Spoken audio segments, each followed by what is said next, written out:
très important. Malgré les différentes crises dans le monde, malgré tout ce qui se passe, les crises environnementales, les crises politiques, les crises économico-financières, les maladies, de pandémies qu'on vit dans la guerre dans le monde entier, malgré ces aléas, le Seigneur attend que l'Église fasse sa mission. C'est très important. Malgré tout ce qui se passe, ce sont des contraintes en fait. Et le Seigneur veut que l'Église soit réellement en mission. Au milieu de bouleversements, de chiffres économiques, de tumulte, Jésus dit à son Église, allez moissonner, allez prêcher, et faites de toutes les nations bénies.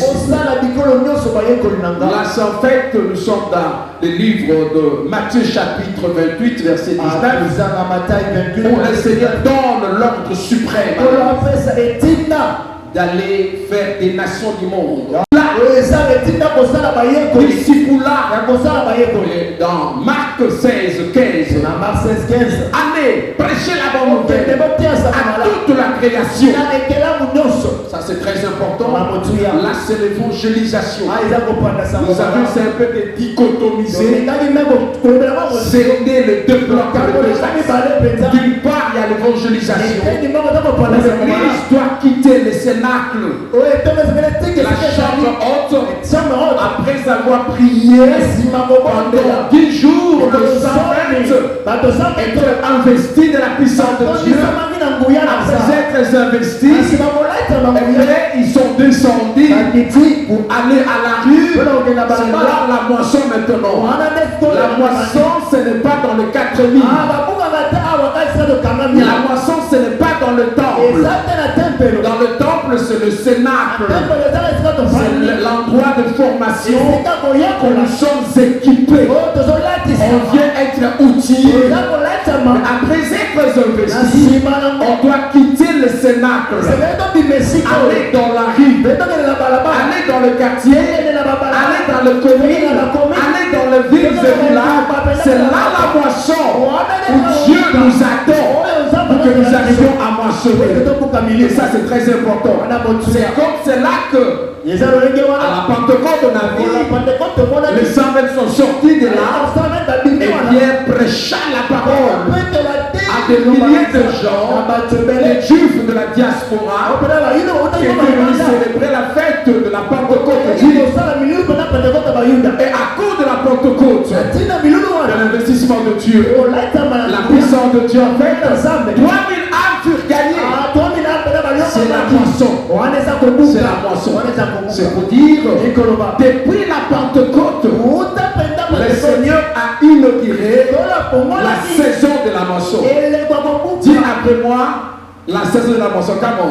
La saison de la moisson. Ah, ça c'est très important. Donc, nous comprenons déjà que aujourd'hui là, l'Église est encore dans la saison de la moisson.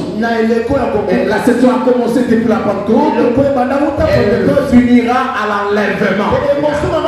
De la Pentecôte à l'enlèvement, l'Église est dans la saison de la moisson. Malgré les tumultes, alors devant ce tableau noir qu'on voit dans le monde, tout ce qu'on voit actuellement dans le monde, guerre par-ci, par-là, guerre à l'est, guerre à l'Ukraine, au niveau de Mali et au niveau de Burkina Faso. On se rend compte que ça ne va pas. Mais malgré cela, le Seigneur sait que la solution ne viendra que de lui. Je vais dire Amen. Amen. L'ONU, c'est très important, elle a sa mission de pacifier le monde. J'aimerais dire que l'ONU est incapable de pacifier le monde. Il n'y a qu'un seul pacificateur. Il s'appelle Jésus. Il s'appelle Jésus. Ce n'est pas l'ONU qui peut pacifier le monde. Depuis Benirette, les guerres ne cessent. Il y a des crépissements de balles par-ci par-là. Et l'ONI est là. C'est pour dire que l'ONI ne peut pas pacifier. Même si elle a réussi la mission de pacifier les morts, mais on se rend compte que l'ONI a échoué. Et nous avons besoin de Jésus-Christ. C'est lui le seul, l'espoir pour pacifier les mondes. Il a toutes les clés possibles. Il a toutes les clés possibles pour arrêter les guerres dans le monde entier, pour arrêter les calamités, les maladies incurables que les médecins spécialisés, américains, suisses, français, anglais, chinois ont échoué. La Covid est là. Aucune science n'a pu guérir. Il n'y a que Jésus qui guérit les gens. Je vous dis, l'Église doit se tourner vers la moisson maintenant. Ça, c'est très important. Lisons la parole de Dieu pour en savoir plus. On dira dans le livre de l'évangile de Jean. Jean chapitre 4 pour en savoir plus. Jean 4 Et dit la parole du Seigneur. Gloire à l'Éternel. Jean chapitre 4 verset 31. Jean 4 31. Au verset 35. J'ai la parole du Seigneur. Amen. Pendant ces temps, les disciples le pressaient de manger, disant, Rabbi, mange. Mais il leur dit, j'ai à manger une nourriture que vous ne connaissez pas. Les disciples se disaient donc les uns aux autres, quelqu'un lui aurait-il apporté à manger?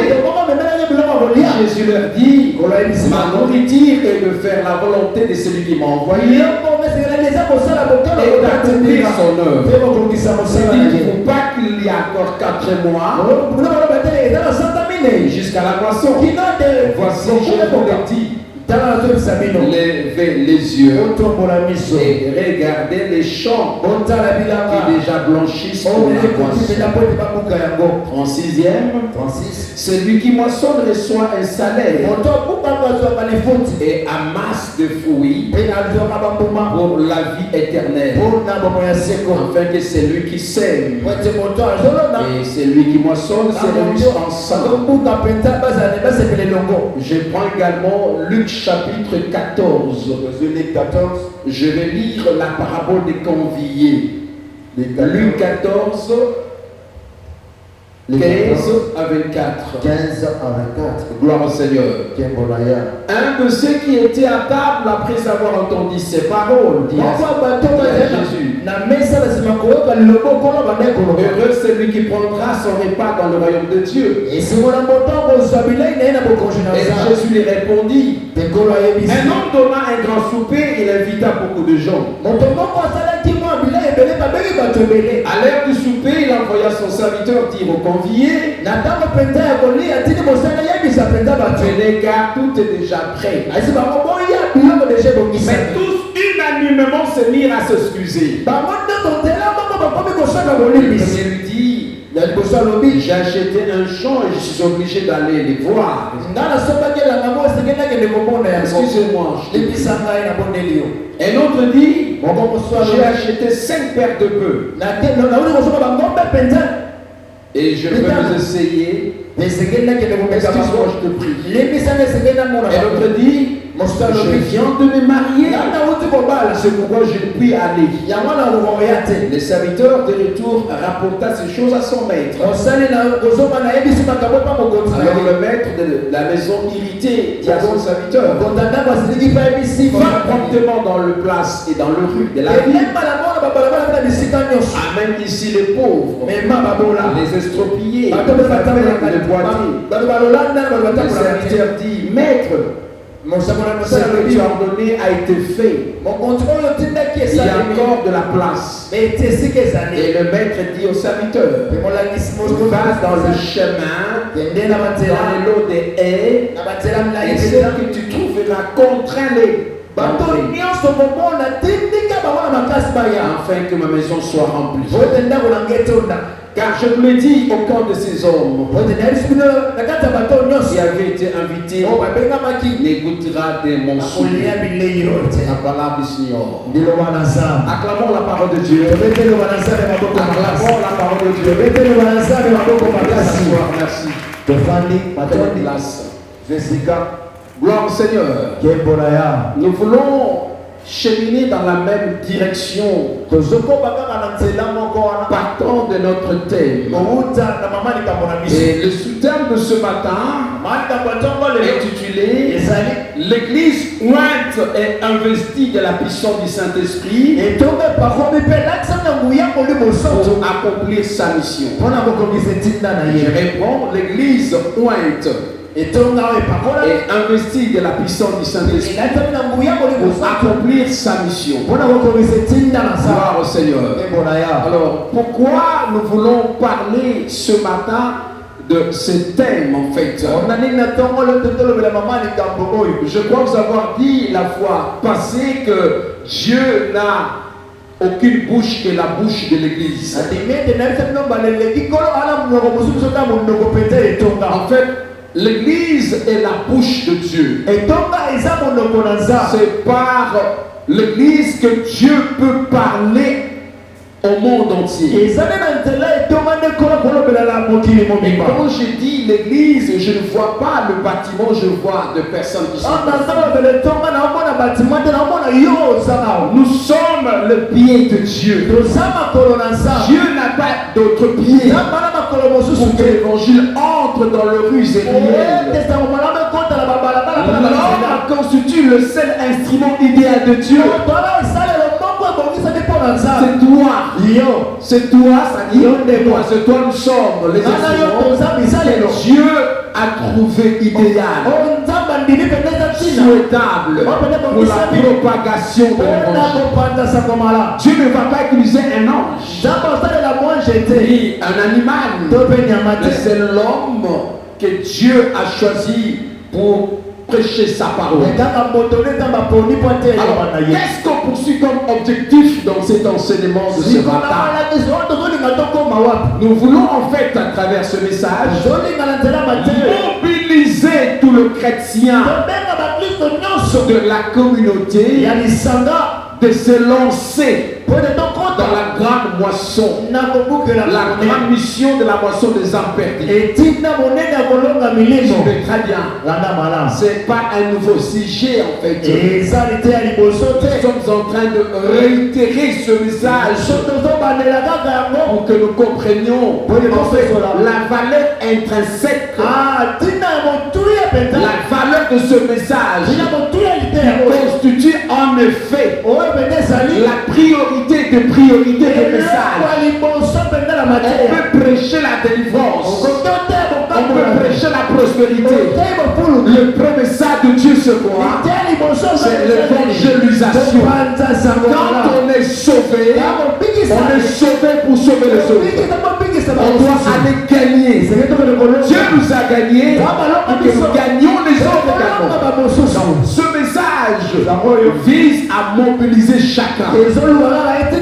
Ne restez plus immobile. Une église immobilisée est une église inapte, une église démissionnaire, et boiteuse. Elle n'est pas dans la mission de Dieu. La mission de ce message, c'est rendre mobile l'église, c'est-à-dire créer un mouvement.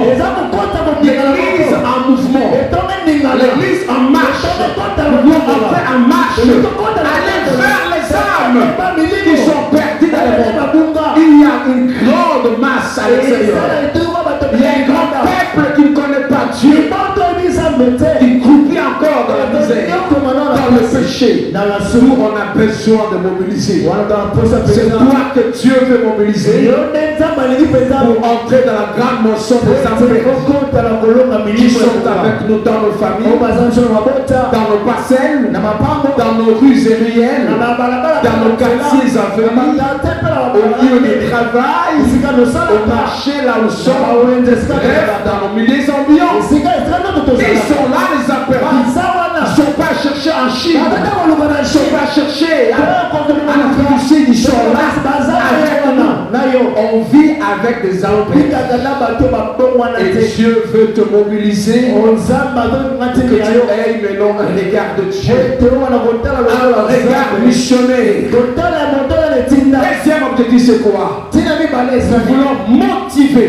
Donc il y a la mobilisation et il y a la motivation. C'est-à-dire nous voulons motiver tout le chrétien. Pourquoi motiver? Parce qu'on se rend compte que sur le terrain, on ne voit pas le chrétien. Sur le terrain, en fait, on voit le païen s'amuser, mourir. Et les chrétiens sont quelque part, ils sont plus motivés. Je voudrais vous dire que l'Église a perdu la motivation. La motivation n'y est plus en fait. Je vous savais que Papa Abraham Blessing, si l'Église aux États-Unis a perdu son ampleur, c'était le pays du réveil. J'ai donné le cours avant-hier ici. Je parle ici le réveil de la sous-asprit. C'est aux États-Unis, en Californie, à Los Angeles.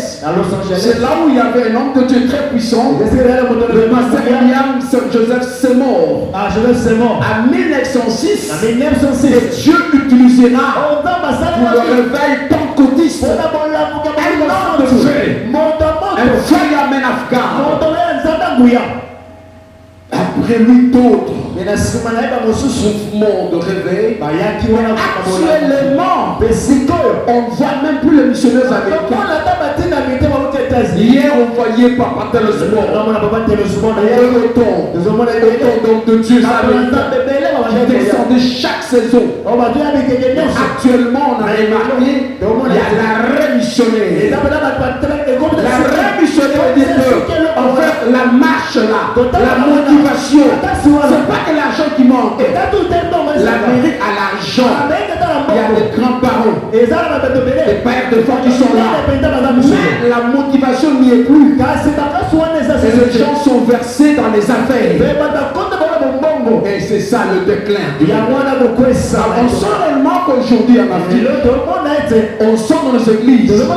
Et les églises sont plus dans les combats spirituels. J'aime le combat spirituel. Mais en fait, ce message ne doit pas nous retenir dans le cénacle. Non, on ne peut pas rester dans le temple. On doit savoir qu'on doit atteindre le Jonathan. Les païens qui sont là. Et les gens sont vraiment aujourd'hui paralysés, démotivés. Mais nous voulons, à travers ce message, motiver les chrétiens qui sont là, qui nous suivent en fait, pour avoir le cœur passionné, enflammé. Et dans la mission de la moisson et de chercher de sauver les âmes. À part ça, on veut à travers ce message rallumer dans le cœur de chacun de nous la flamme de l'évangélisation, cette flamme qui est éteinte aujourd'hui. Le diable a éteint la flamme de l'évangélisation. On ne voit plus les gens envoyés. Même les hommes de Dieu, prophètes, évangélistes, pasteurs, docteurs, enseignants, tout le monde se lance dans les business. Mais la voie missionnaire aujourd'hui est chaotique. Les gens ont abandonné. La flamme est éteinte. Dieu est en train en fait de se préoccuper par ça. Le ciel n'est pas content de voir. Que l'église est démissionnée. Les gens cherchent Dieu pour autre chose. C'est pour le mariage, les enfants, l'éducation, l'argent. Voilà. Mais ce n'est pas pour travailler pour Dieu. On veut bénéficier de la grâce de Dieu. On ne veut pas travailler. On ne peut pas travailler. Acclamons la parole de Dieu. Acclamons la parole de Dieu. Gloire à l'Éternel. Pourquoi nous voulons donner ce message? C'est pour réveiller l'esprit du chrétien. De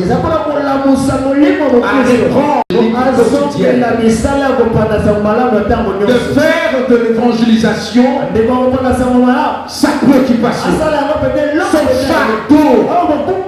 Comme les gens se réveillent les matins pour se rendre au lieu du service, nous voulons que les gens, quand ils se réveillent, ils sachent que Dieu m'a réveillé pour faire le travail de l'évangélisation. Hormis ton travail du gagne-pain, et sache que nous avons un dossier à suivre. Nous avons la mission à suivre.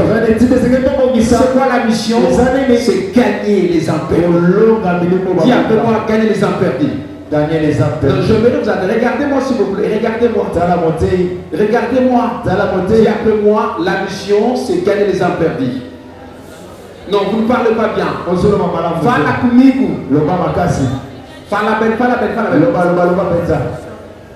J'attends rien.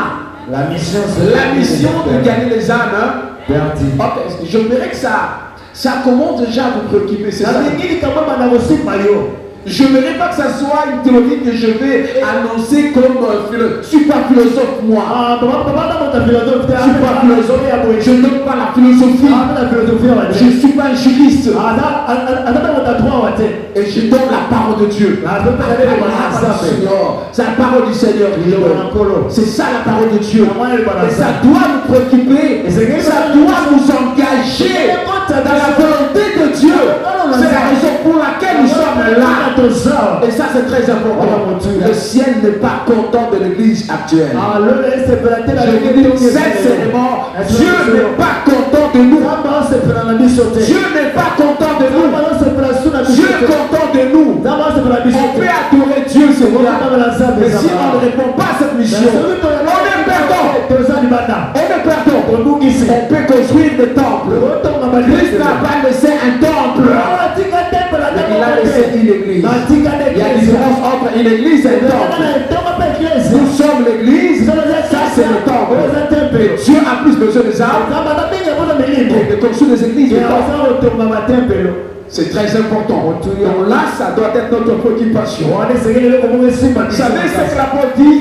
L'apôtre Paul parle dans 1 Jean 9, 16 à 17. Et j'aime bien, j'aimerais lire ça rapidement. Ça. Il dit, qu'est-ce qu'il dit l'apôtre? Il dit, si j'annonce l'évangile, ce n'est pas pour moi un sujet de gloire. Car la nécessité m'en est imposée. Et malheur à moi si je n'annonce pas l'évangile. Ça gêne en tout cas. Il dit, pour moi, annoncer l'évangile, c'est pas un sujet de gloire. C'est pas l'honneur de dire à prédicateur. Mais ils sentent que c'est une charge, une obligation imposée par Dieu. Très important. Il dit malheur à moi. Et quand on dit malheur, ça veut dire que je sois maudit si je ne prêche pas l'évangile. Tu peux dire amen. Suis-moi très bien. Suivez-moi très bien. Regardez-moi en face. Mets-toi bien. Mets-toi bien. C'est très important. Je parle à quelqu'un. Je dis, l'apôtre Paul dit, malheur à moi si je n'annonce pas la parole de Dieu. En d'autres termes, que je sois maudit. En d'autres termes, que je sois frappé de malédiction. Est-ce que vous comprenez la teneur de la parole? Que je sois maudit, moi Paul, tu parles la parole de Dieu. Que Dieu me frappe de malédiction. Je ne prêche pas l'évangile. Vous savez combien de gens qui sont maudits par le fait qu'ils ont abandonné l'évangélisation? Se rendent pas compte, c'est que les choses ne marchent plus dans leur vie. Le foyer basculer, les affaires basculer, blocage plus, parce que simplement ils n'ont pas eu cette passion par l'apôtre Paul dans sa génération. Peuple de Dieu, l'apôtre Paul, arraché comme un avorton, arraché par Dieu comme un avorton, né par césarienne. Spirituellement, c'est-à-dire ce n'était pas le temps pour lui de croire en Jésus. On l'a contraint de croire. On l'a frappé avec les mots. Et Christ a dit, tu ne peux plus régimber contre les aiguillons. Tu peux faire marche en arrière. Je t'ai oui maintenant. Tu es obligé de le faire. C'est comme ça qu'il n'était pas prêt à croire en Jésus. On l'a contraint. Il est un grand prédicateur. Voilà en fait l'objectif que nous voulons suivre. Que toi et moi nous réprimions quelles que soient nos attributions professionnelles, quelles que soient nos activités professionnelles, nos activités quotidiennes. Écoutez, nous devons nous impliquer aujourd'hui. Nous ne voulons pas être l'église morte. Une église qui vit dans la léthargie, dans un sommeil. Une église apostate, non. Nous voulons reprendre. Qu'est-ce qui fait qu'aujourd'hui l'église abandonne le travail de l'évangélisation de la grande moisson? Là, je vais prendre ici quelques obstacles actuels qui font que l'église ne soit plus enthousiasmée, motivée. L'église n'est plus motivée. L'église s'est désengagée. Elle n'est plus engagée dans la moisson. Quelques causes de ce désengagement. Le Seigneur nous en donne dans cette parabole des conviés. Il dit en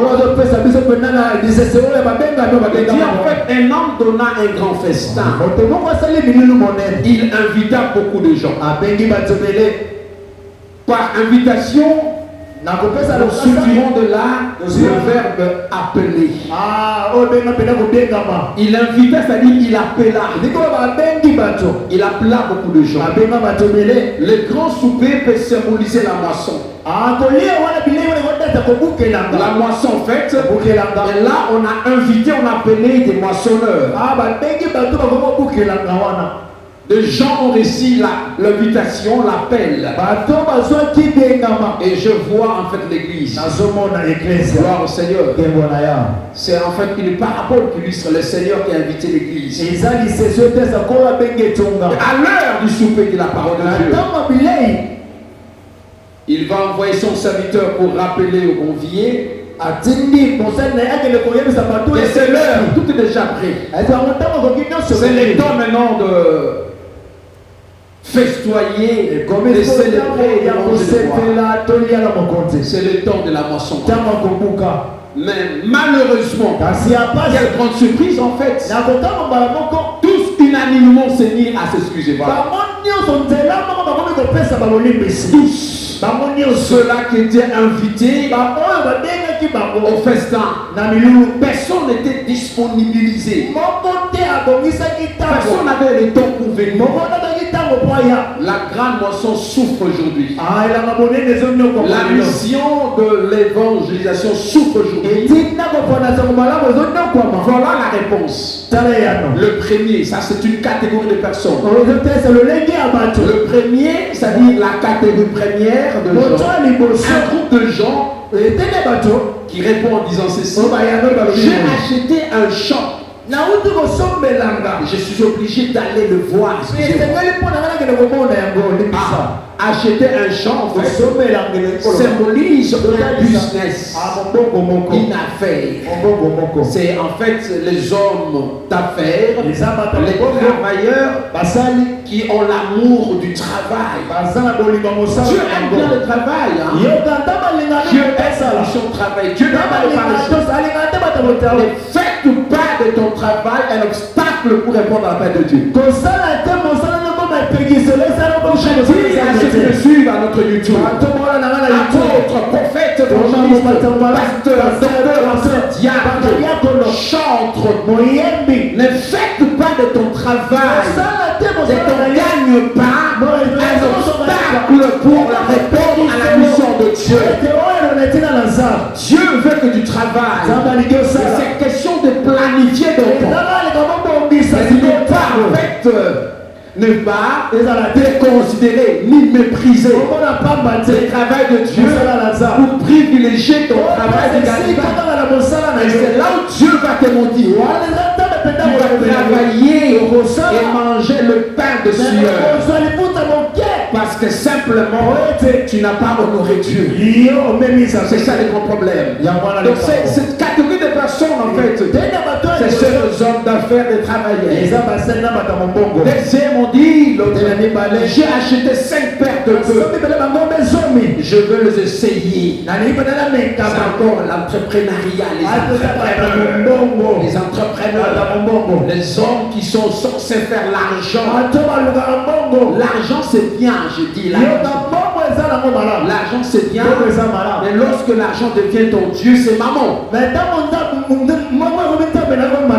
C'est maman en fait, les mamans. Amen. On ne peut pas servir 2 mètres à la fin. Il ne veut pas dire excusez-moi, je t'en prie. Je ne peux pas répondre à la mission, à l'invitation, parce que je me 5 paires de paires. Ça c'est ma vie. Je dois aussi prendre soin de ma vie. Je ne vais pas laisser mon travail aller prêcher là-bas. Et si j'aurai enfin, je dirais quoi? Il y a beaucoup de gens qui ne comprennent pas. Ok, le troisième. La troisième catégorie, il dit je viens de me marier. C'est pourquoi je ne puis aller. Les 3 catégories de personnes. Tu le très bien. Là c'est le problème. Un problème en fait conjugal, la vie sociale, voilà. Là c'est la vie sociale qui peut empêcher un enfant de Dieu, qui peut empêcher un apôtre, un prophète, évangéliste, pasteur, docteur, enseignant d'exercer la fonction missionnaire.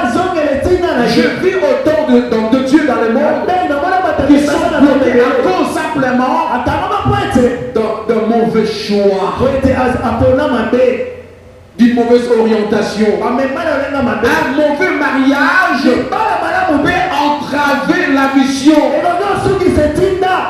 Quand tu n'as pas de paix dans le foyer, un apôtre craignant Dieu n'a pas de paix. Une servante craignant Dieu, mais elle n'a pas de paix dans son foyer. Elle ne pourra pas vraiment travailler pour la personne. Voilà le diable en fait. Dieu a besoin que votre foyer, votre vie conjugale ne soit pas un obstacle pour la mission. Je dis à ceux-là qui sont mariés, ne faites pas de votre mariage un obstacle pour la mission de Dieu, parce que là, Dieu ne bénira pas votre vie. Vous vivrez en couple, mais vous ne serez pas en couple. Vous vivrez en couple, vous serez en couple, mais vous ne serez pas bénis. Vous allez voir que vous êtes là, mais Dieu n'est pas d'accord avec vous. Alors j'ai dit ceci en fait. Là dans les obstacles, je vois les obstacles professionnels et conjugaux en fait. La vie sociale peut entraver la mission. L'heure a sonné pour que tu comprennes. Qu'est-ce qui fait que tu n'arrives pas à entrer dans la moisson? Je fais l'investigation. Je fais cela déjà. Je pose la question telle, pourquoi tu ne viens pas? Oh, le travail. Le travail. Oh, gloire Seigneur. Et toi, ma soeur, le travail.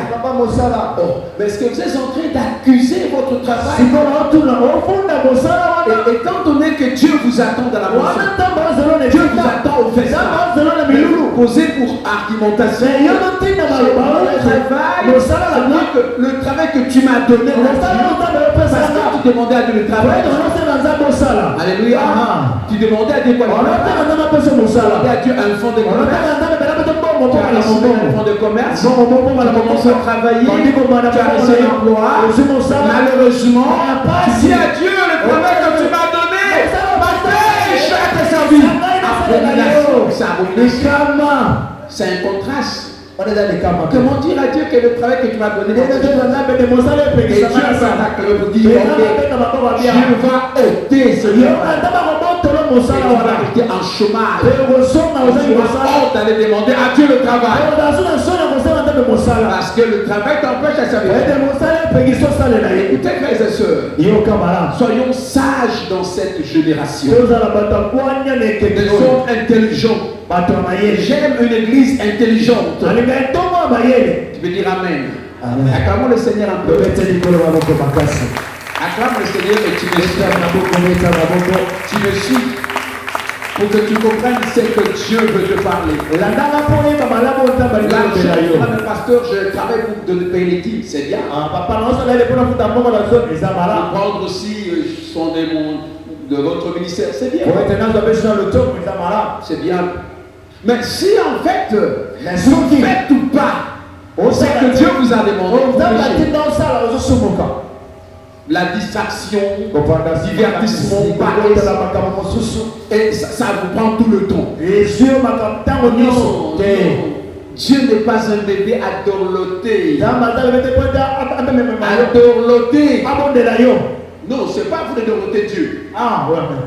Donc c'est pas un bébé à dorloter, à caresser, bébé. Tu donnes le biberon, c'est quoi en fait? C'est pas que tu ne sers pas Dieu, tu prends ta dîme, je donne à Dieu. Tu donnes à Dieu, pasteur. Comme ça, tu veux aveugler le pasteur. Aberration. Reviens à Dieu. On ne peut pas dorloter Dieu, on ne peut pas. C'est un papa. Tu n'es pas le premier ouvrier, papa. Il a été avec Abraham. Il sait gérer le cœur. Il connaît ton cœur. Il connaît ton cœur.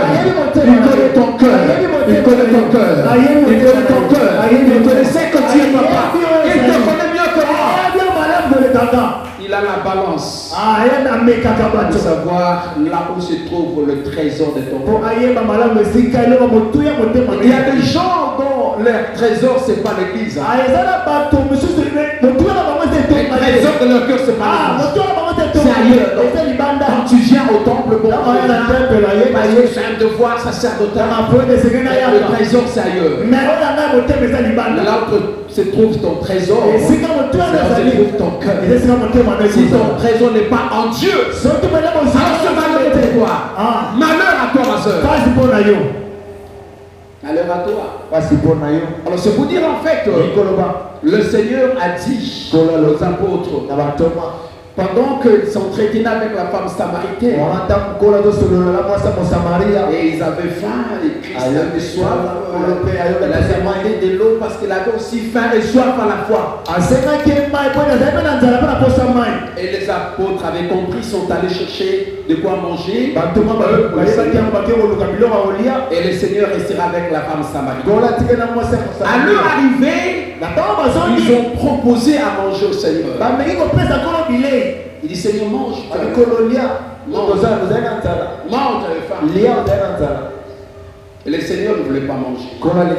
Ils étaient stupéfaits. Mais pourquoi le Seigneur refuse-t-il de manger alors qu'il avait faim? On sent qu'il est fatigué, on sent que c'est affaibli, il doit manger. Le Seigneur mange, Rabbi, mange. Mais il a dit, j'ai à manger une nourriture. J'ai à manger une nourriture que vous connaissez pas. Les disciples disent, certainement quelqu'un passé. Certainement une femme, un homme est passé. Et lui accepte de quoi manger. Certainement quelqu'un passé. Et lui accepte de quoi manger. Alors le Seigneur dira ceci. Ma nourriture, ce n'est pas ce que vous croyez. Ce n'est pas le pain que vous avez. Ce n'est pas la viande. Ce n'est pas le matériel. Regardez-moi, maman. Je me suis pris. Regardez-moi. Mets-toi bien, maman. Ma nourriture, ce n'est pas ce que vous pensez. Mais c'est quoi Seigneur? C'est pas le pain ici. Le pain c'est pour les corps. Manger pour vivre c'est bien. faut manger pour vivre. Sans le pain, il y a la mort. Moi, je ne vis pas pour le pain. Moi, je vis pour faire la volonté de mon Père.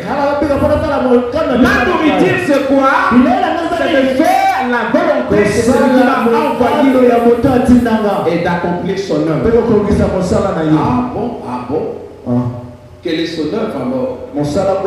Son œuvre, c'est écrit dans Luc chapitre 19, verset 10.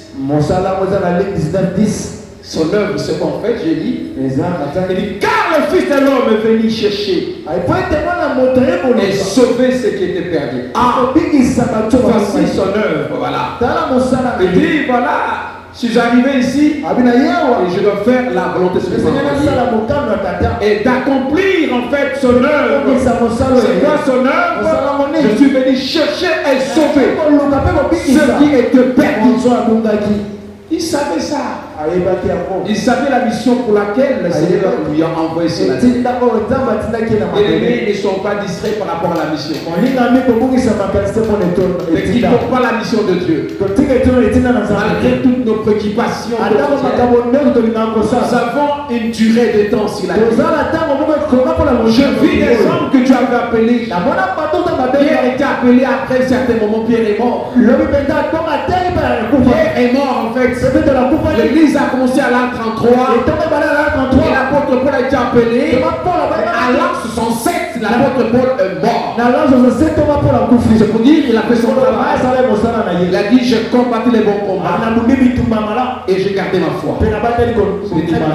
Écoutez frère, je vis des grands hommes de Dieu contemporains.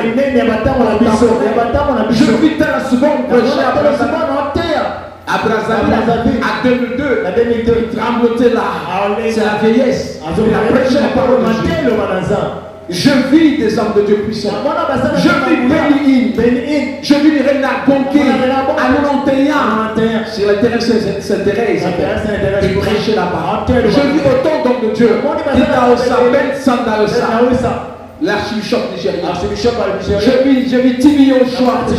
L'année dernière, il nous a quittés. L'année dernière, il nous a quittés.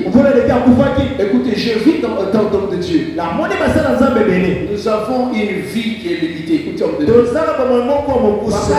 Notre vie n'est pas éternelle sur la terre. On vient d'enterrer un grand homme de Dieu. Léonard Diakano, on l'a viré il y a 2 semaines. Il était à Luanda, il a beaucoup travaillé. Il est venu ici. Il était encore en mission en matin. D'encadrer un couple. Il les a exhortés pour qu'il y ait en fait la réconciliation. Pendant qu'il priait pour le couple, il va s'écrouler. En s'écroulant, c'est l'AVC, la mort. Vous comprenez? C'est pour dire en fait que le temps que tu as maman, c'est pas éternel. Nous avons une courte durée. Et depuis que tu as reçu Jésus, l'instrument est en marche. On ne sait pas combien de temps nous avons encore. Racheter le temps. Racheter le temps. Ne dis pas que j'aurai 130 ans. À 130 ans, tu vas commencer à baver. Et tu vas commencer à perdre la mémoire. On te dit qui est Jésus. Ce matin, c'est fini. C'est pour dire en fait, c'est le temps maintenant. La vigueur que tu as là, la jeunesse que tu as là,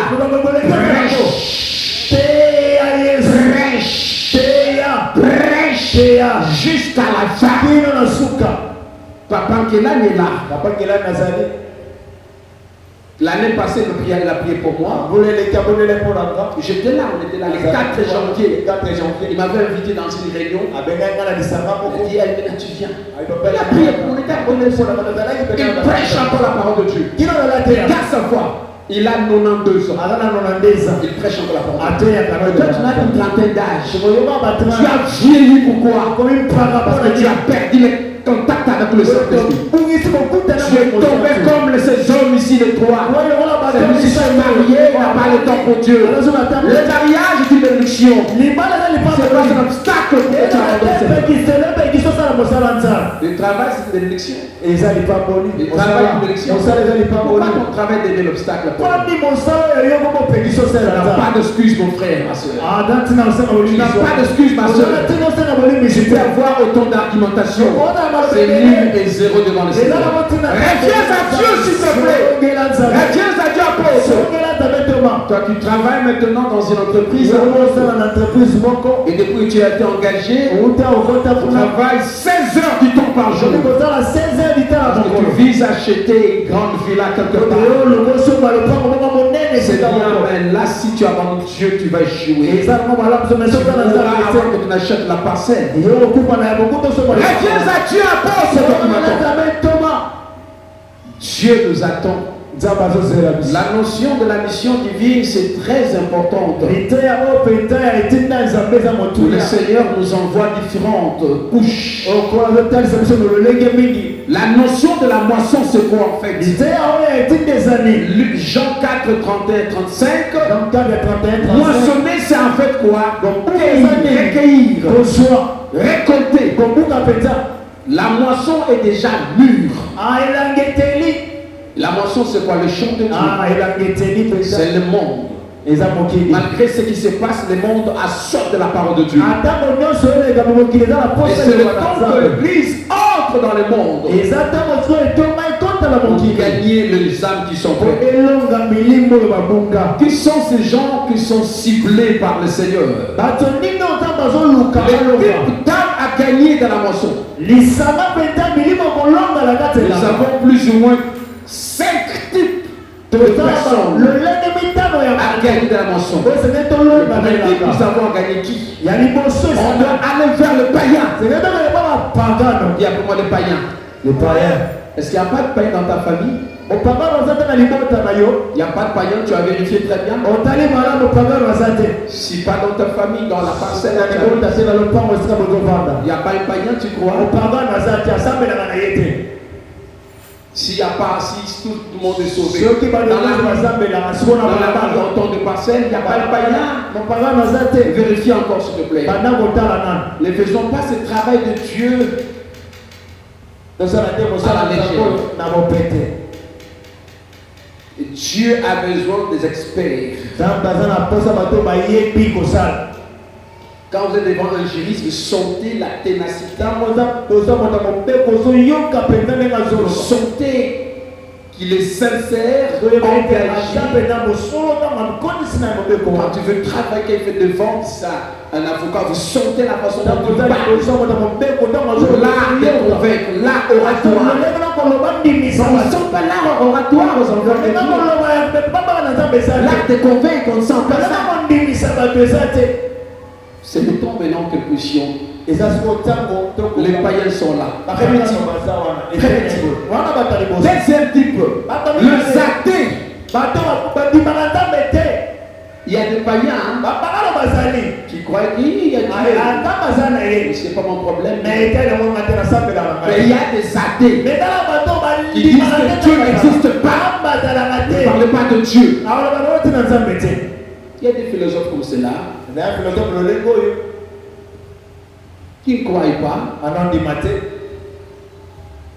que Dieu existe. Ils sont là nombreux même actuellement.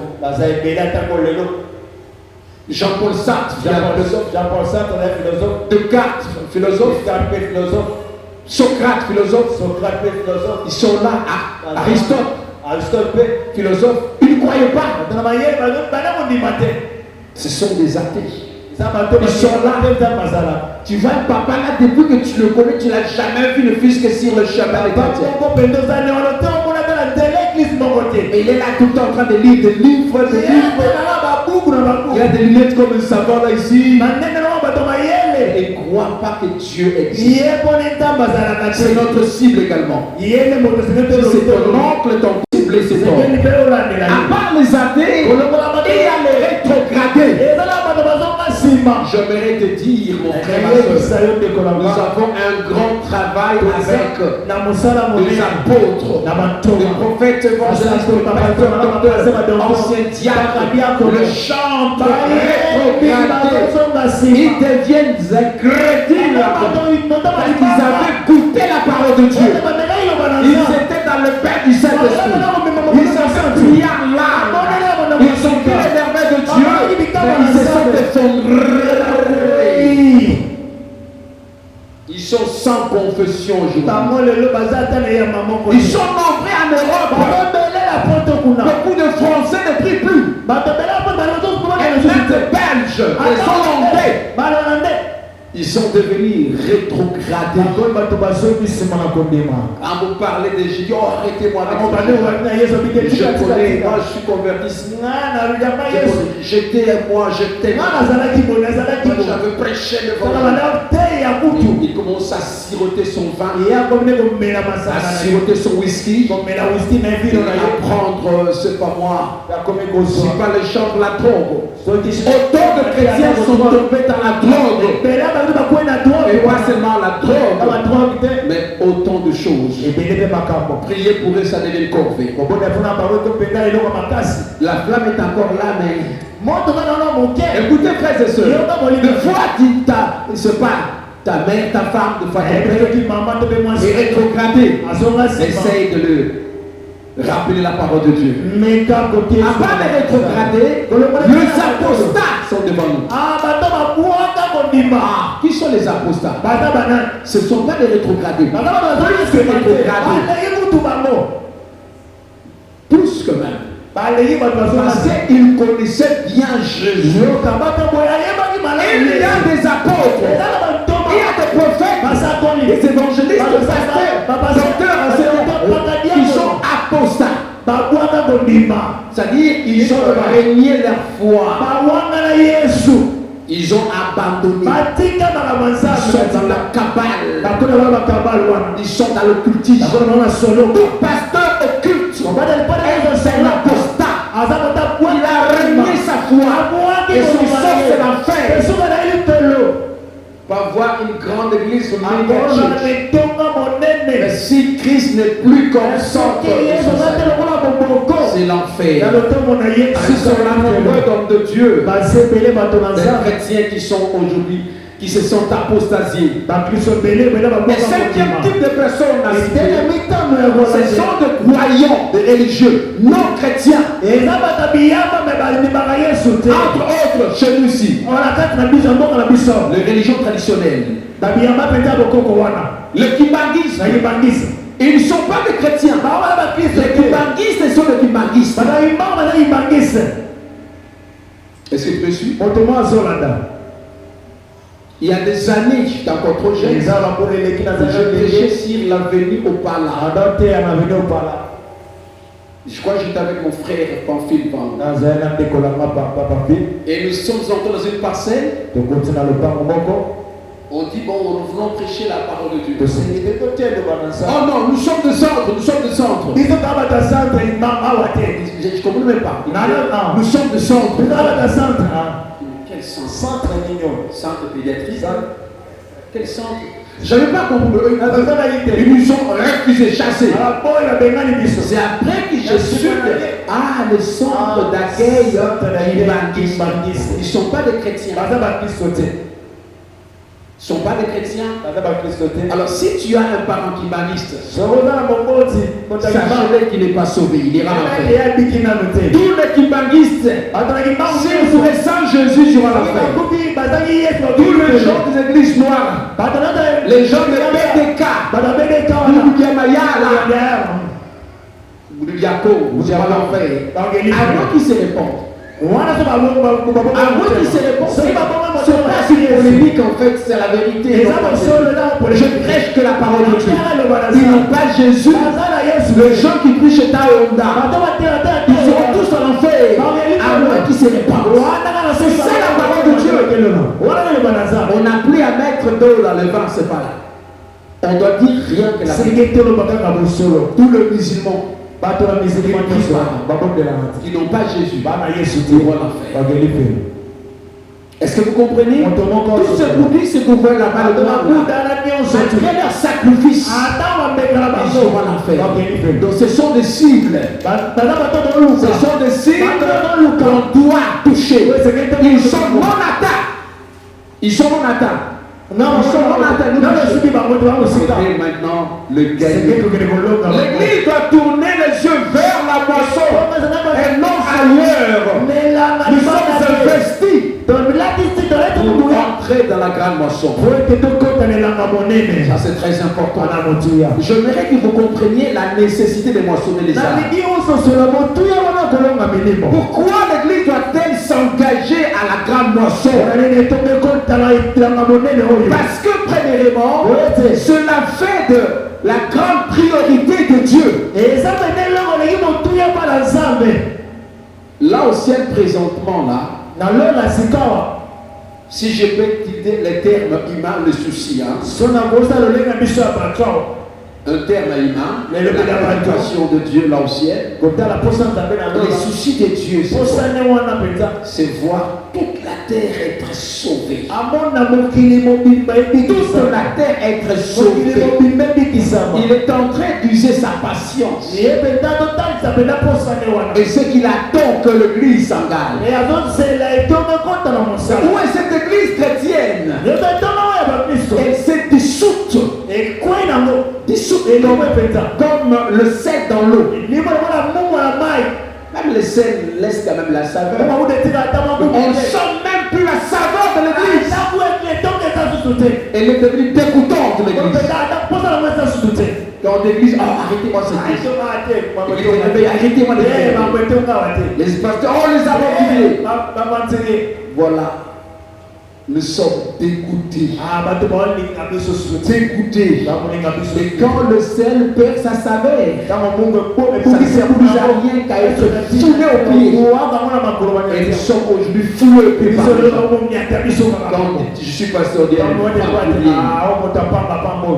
pudique, voilà. Voilà, un pudique, c'est. Voilà, en fait, c'est ça. Voilà l'image qu'on a de nous. Oh, votre prophète évangéliste. Rencontre avec pourquoi on doit évangéliser? Parce que ça fait partie de la grande priorité de Dieu. Les derniers commandements avant l'ascension du maître. Il a dit allez. Allez. C'est à l'impératif. C'est pas facultatif. Non. C'est pas facultatif. C'est obligatoire. Allez. Faites de toute nation. Allez prêcher la bonne nouvelle à toute la création. Pourquoi tu ne veux pas parler? Parce que tu ignores encore la nécessité. Deuxième élément, pourquoi on doit aller évangéliser? Parce que ça fait partie de la volonté de Dieu. Écoutez mon frère. Est-ce que quelqu'un me suit dans la salle? Acclamez un peu la parole de Dieu. Acclamez la parole de Dieu. Acclamez la parole de Dieu. Merci.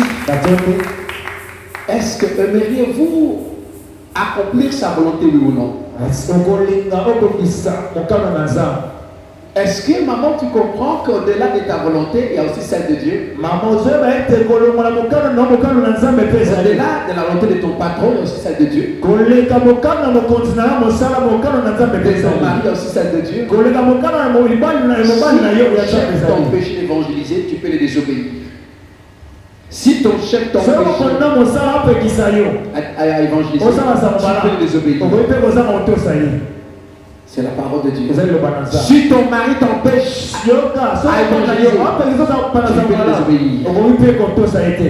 On va obéir à son mari selon la pensée. Si sa femme, ton mari te dit d'avorter, tu vas faire ça? Ah maman, ton mari t'oblige à avorter. Tu diras oui, maman, je suis soumise, papa, pasteur. Il est écrit, soyez soumise. Appellation. Voilà les cas. Nous sommes soumis à nos maris selon la volonté de Dieu. Si ton mari te pousse à mentir, ne mentez pas. N'avortez pas. N'entrez pas dans cette complicité diabolique. Non. On doit comprendre bien la parole de Dieu. Le chef de l'église aveugle, non. L'église intelligente, parce que la parole nous éclaire. Et ça, c'est très important. C'est très important. Donc, c'est pour dire en fait, pourquoi on doit gagner les âmes? C'est pour arracher de l'enfer tous ceux qui sont encore victimes. C'est 1 Timothée 2,4 qui dira ça. 1 Timothée 2,4. Pourquoi on doit évangéliser? C'est pour amener le pécheur à invoquer le Seigneur et à faire partie du royaume. Écoutez ce que dit la parole du Seigneur. Romains chapitre 10, 14. Comment donc évoqueront-ils celui en qui ils n'ont pas cru? Et comment croiront-ils en celui dont ils n'ont pas entendu parler? Et comment entendront-ils parler s'il n'y a personne qui prêche? Oh, voilà comment l'apôtre Paul se lamente. Nous voulons que les gens invoquent Jésus-Christ. Tu veux que ton père, ta mère, ta femme, tes enfants invoquent Jésus-Christ. Et pour qu'ils puissent le célébrer, l'invoquer, ils doivent d'abord entendre. D'abord croire. Croire d'abord. Comment on peut croire si on n'a pas entendu? Parce que la foi vient de ce que l'on entend. Là, c'est Romains 10, 17. C'est même vers le bas là. Ainsi, la foi vient de ce que l'on entend.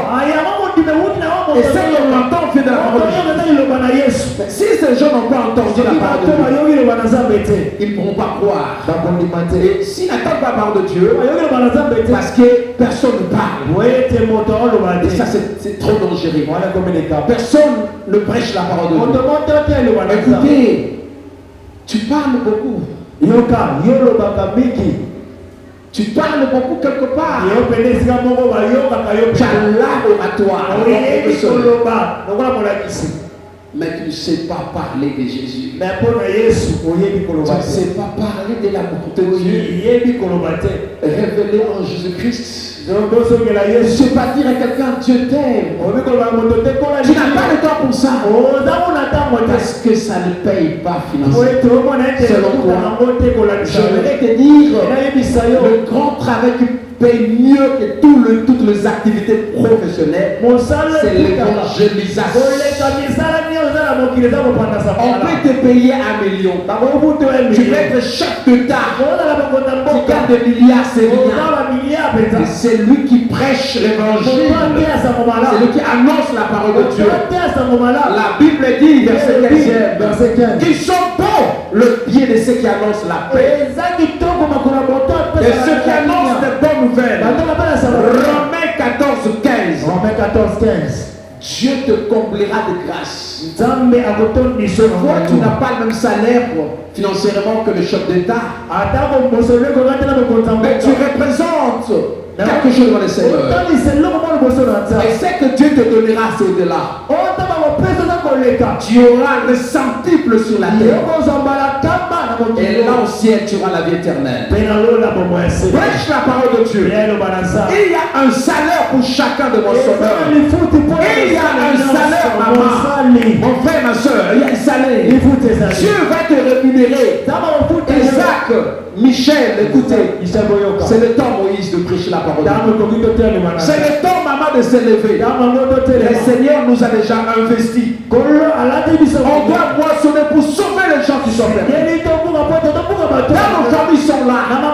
Ils sont sous le joug où Satan est diabolique. Sous le lois établi de la famille. Dans les cachots spirituels, dans les prisons spirituelles, ils souffrent.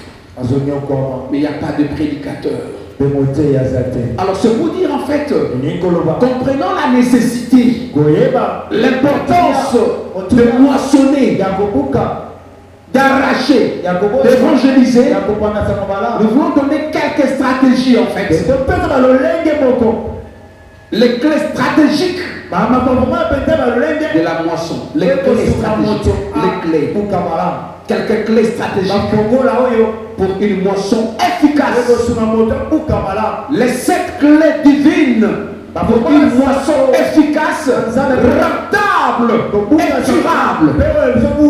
On a besoin de l'efficacité. Dis efficacité. Rentabilité et durabilité. Parce qu'il y a d'évangélisation qui ne sont pas durables, où les effets sont éphémères et pécuniaires. Nous voulons en fait une moisson, une évangélisation qui répond, efficace, rentable au point, le résultat escompté et la durabilité. Alors première clé d'abord, c'est l'évangélisation. Je crois que tu me suis. Je crois que tu me suis. Si tu regardes d'ailleurs, moi je vais continuer à pomper le message. Moi je parle parce que j'en ai la mission. Que Dieu soit béni. Première clé divine, c'est quoi? C'est la vision. Est-ce que tu écris le message? C'est la vision, merci. C'est quoi la vision en fait? Luc 10, 19. Le Fils de l'homme est venu chercher et sauver ce qui était perdu. Écoutez,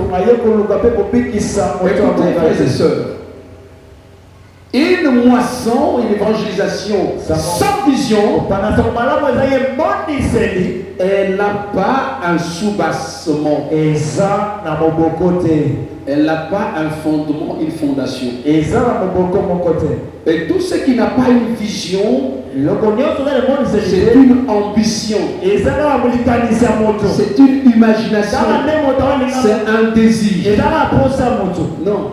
Quand tu veux faire ce travail selon tes désirs, tu vas échouer. La moisson, ce n'est pas un désir personnel. C'est une vision de Dieu. C'est la vision de Dieu. Tu veux dire amen que j'avance? Amen. On dit amen très bien. Amen. Acclamons le Seigneur.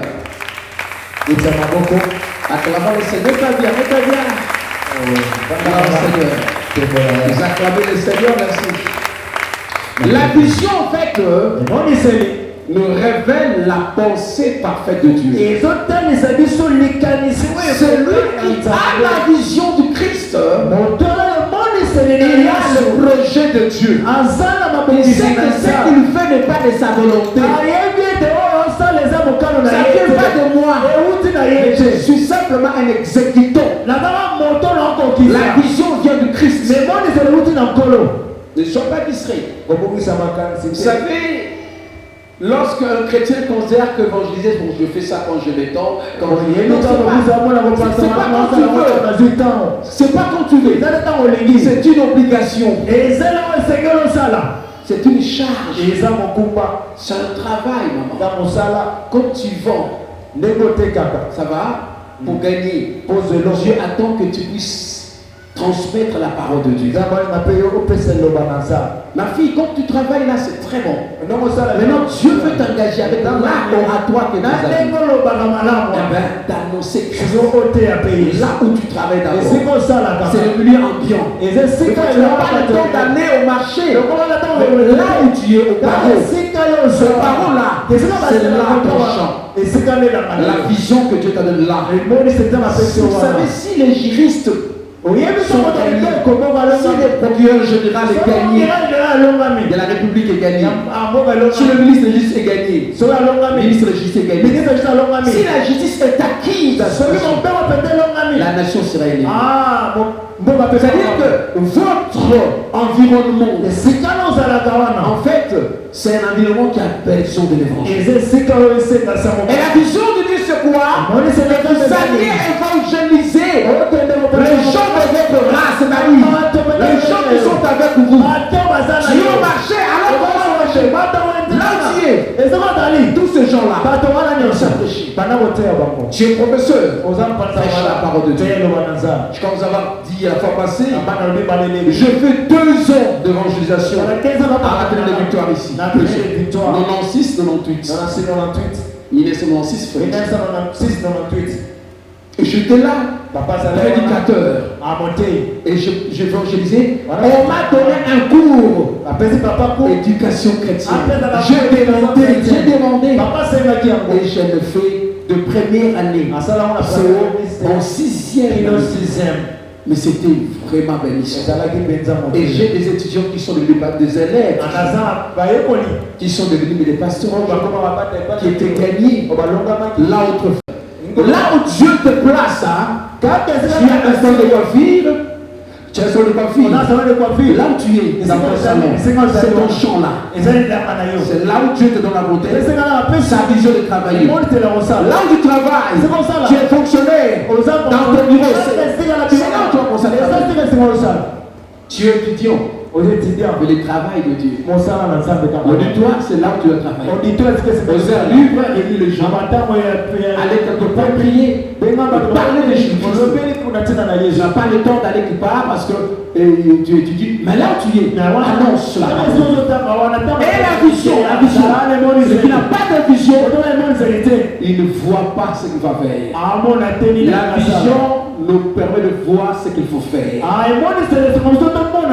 Deuxième clé divine, tu dois savoir que c'est la prière. C'est très bien. Si nous voulons faire bien la grande moisson, nous devons nous installer efficacement dans la vie de prière efficace, durable, permanente et profonde. Ne sois pas distrait, mon frère. Les 120 de Christ étaient enlevés, ils sont retrouvés dans la chambre haute, en train de prier. La prière a précédé l'évangélisation. La prière doit toujours précéder. La prière prépare le cœur. La prière prépare le cœur. La prière prépare le cœur. De gens à qui vous allez annoncer la parole de Dieu. En fait. Brise les crédilités. Brise les désirs du monde. La prière se réveille. On prie le Seigneur. La prière nous rend forts. Nous investit du pouvoir. C'est par la prière que l'homme de Dieu est investi. Le pouvoir divin. Même si la chair s'affaiblit. Mais quand on prie, c'est comme quand vous lisez Acte 5 en fait. Les menaces étaient là, on les a menacés, mais et quand ils vont se retrouver ensemble, ils élevèrent leur voix. Et après avoir prié, on dit dans Acte 4, 31, quand ils eurent prié, les lieux où ils étaient, on semblait tremblant. Ils firent tous remplis Saint-Esprit. Ils annonçaient la parole de Dieu avec assurance. Acclamez la parole du Seigneur. C'est merveilleux. J'aime une église qui prie. Une église qui prie devient invincible. Hors de concurrence. Hors de concurrence. J'aime le chrétien qui prie.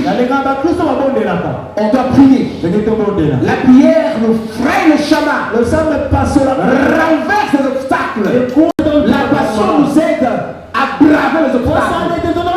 Même s'il y a des obstacles, il y a des défis à relever, la passion nous aide à relever ces défis-là. Et agir malgré les combats, malgré les obstacles, on agit. On prêche la parole. Il y a les soleils ardents, on prêche. Il y a la famille, on prêche.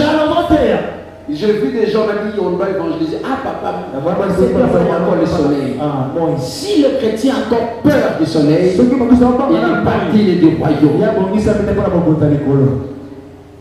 Ça c'est une vérité. Parce qu'il n'a pas de passion en fait. Christ était passionné dans sa vie.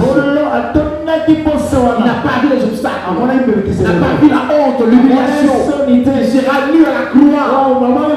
Il sera flagellé devant ses disciples. humilié comme cela, il a accepté de payer le prix. La passion, en fait, de ça nous permet d'accepter de payer le prix et de travailler avec rigueur. Acte 4, 18 à 19. Jérémie 20, verset 9. C'est très important. Quatrième clé pour aller à la fin, en fait. La consécration de soi à la grande moisson et les renoncements. On ne peut pas travailler dans la grande moisson s'il n'y a pas de renoncement d'une part et la consécration de ta part. Et regardez-moi en face. C'est comme ça que vous allez recevoir quelque chose. Je dis, il y a d'une part le renoncement de soi. Si tu ne peux pas te renoncer toi-même, tu n'es pas digne d'évangéliser. Tu ne seras pas évangélisé. Tu verras toujours tes intérêts, mes intérêts. Moi, ma maison, mon mariage, mon travail, d'abord. Il n'y a pas renoncement. Si aujourd'hui, ce travail souffre parce que simplement, autant de gens ne peuvent plus renoncer de soi-même. Ils sont à travailler pour eux-mêmes. Et autant de personnes qui n'arrivent plus à se consacrer. Ni leur temps pour le travail de Dieu. Ni leur temps. Ni leur temps, ils n'arrivent pas à le consacrer. On doit consacrer même le temps. Le temps que Dieu t'a donné. On n'a pas le temps pour le travail. On sent qu'il n'y a pas de consécration. Les gens préfèrent rester à la maison, regarder la télévision, et tout ça, et puis faire autre chose.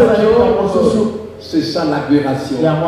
Où sont des chrétiens consacrés qui renoncent à leurs propres intérêts, disent d'abord l'évangélisation. Ils ne sont pas là. Tout le monde dans son travail, l'argent d'abord, dans ses désirs. Aberration. Cinquième clé, avoir l'esprit de sacrifice. C'est très important. 1 Corinthiens chapitre 9, 24. 1 Corinthiens 9, 24. 19 à 24 en fait. 19 à 24. Tu ne peux pas travailler dans cette moisson tant que tu n'as pas l'esprit de sacrifice. Sacrifice. Savoir sacrifier. Sacrifier sa jeunesse pour Dieu. Où sont les jeunes qui sont capables de sacrifier leur jeunesse? C'est depuis 17 ans que j'écris en Jésus-Christ. Je suis dans les cinquantaines maintenant. Je m'accroche à ce Jésus. J'étais trop jeune. Et Christ m'a appelé. J'ai commencé à prêcher Jésus.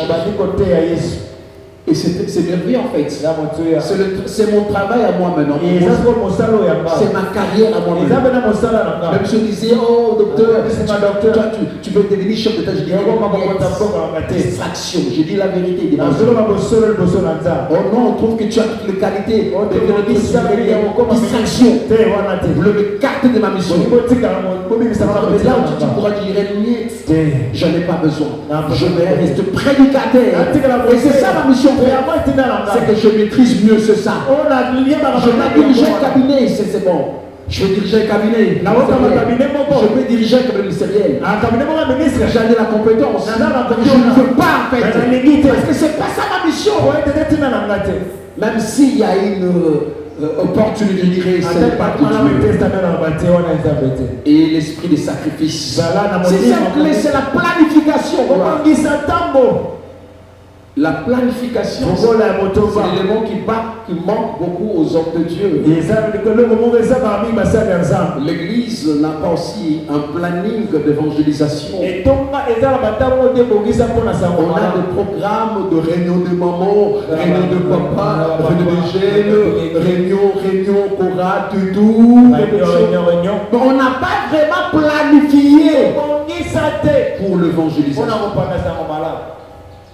L'évangélisation, c'est tous les jours. Et chacun doit planifier son temps. Tu as le temps par jour. Tu as 8 heures du temps pour le travail. Ça va? 8 heures du temps pour travailler, c'est 8 heures du temps pour dormir. Et il y a aussi 8 heures du temps pour l'œuvre de Dieu. Ça fait 24 heures par jour. Tu dois bien planifier la part de Dieu. Considère la part de Dieu, s'il te plaît. Ne restez pas en train de travailler 16 heures du temps pour avoir de primes. C'est bien bon, mais tu n'as pas considéré le temps de Dieu. Le jour où tu seras malade, tu vas pleurer. Hein? Tu dois planifier tout.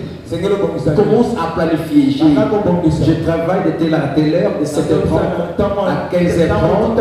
Et après 15h30, je peux avoir le temps. Parce qu'une heure à 2 heures d'évangéliser. Après, je peux me reposer. Mais tu n'as même pas le plan de travail. Tu travailles comme. Non, même la machine programmée, s'il te plaît. C'est parce que tu es enthousiasmé pour avoir toujours l'argent. Tu veux gagner, tu n'as pas le temps pour le Seigneur. Ça, c'est pas bon. Ça, c'est pas bon. Acclamons la parole de Dieu. Acclamez la parole de Dieu. Je n'arrête pas, je parle encore. 7e clé en fait. Quand tout est planifié, tout réussira. Tout ce que l'on va planifier échoue déjà. Apprends à planifier ton temps. Tes activités professionnelles. Ton travail planifie. C'est pas planifier, prévoir, programmer. Ayez un agenda.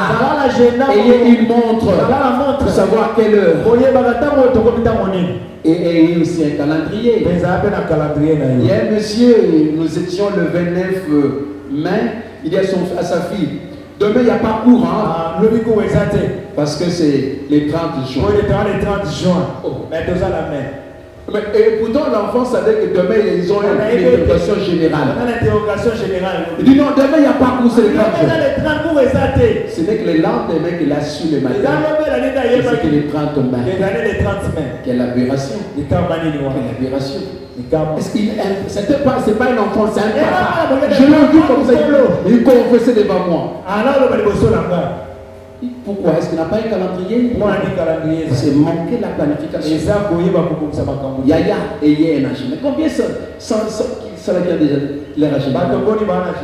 Combien en tout agenda? Tu as l'agenda? Tu as l'agenda?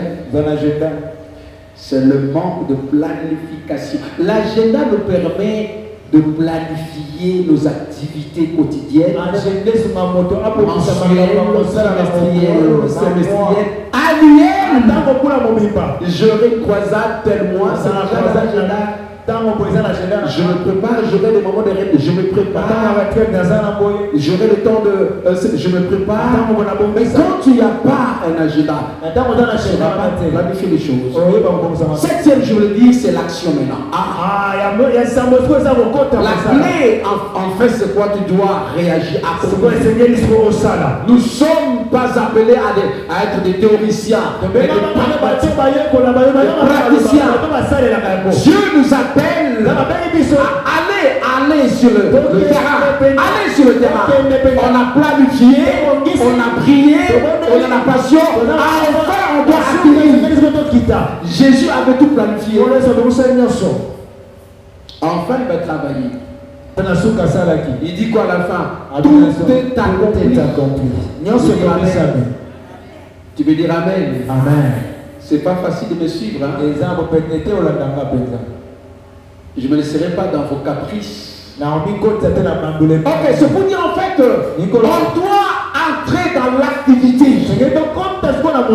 On doit travailler, être pragmatique sur le terrain, parler de Dieu.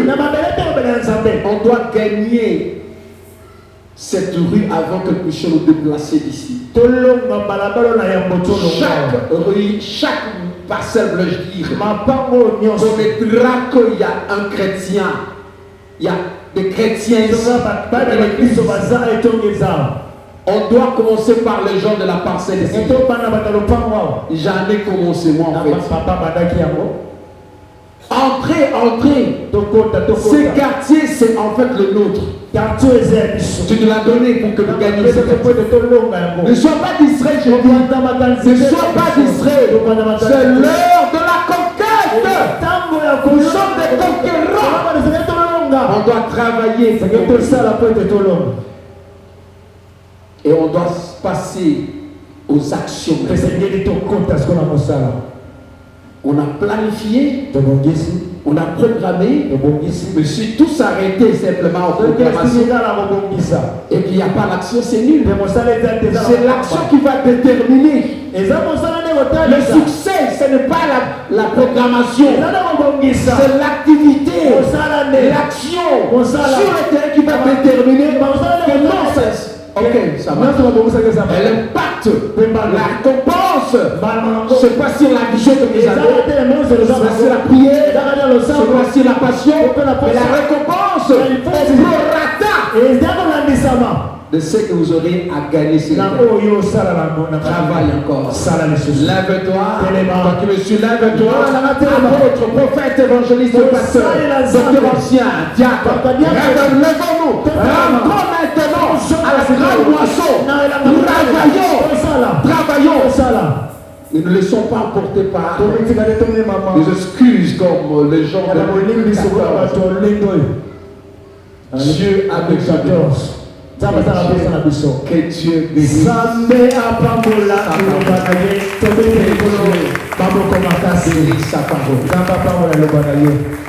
Que Dieu vous bénisse. Je parlais longuement pour que nous puissions comprendre quelque chose. Si tu peux t'élever seulement. Entre-temps, ceux qui sont derrière peuvent avancer davantage. Remplissez-moi les chaises. Ok, gloire au Seigneur. Tu peux arrêter parce que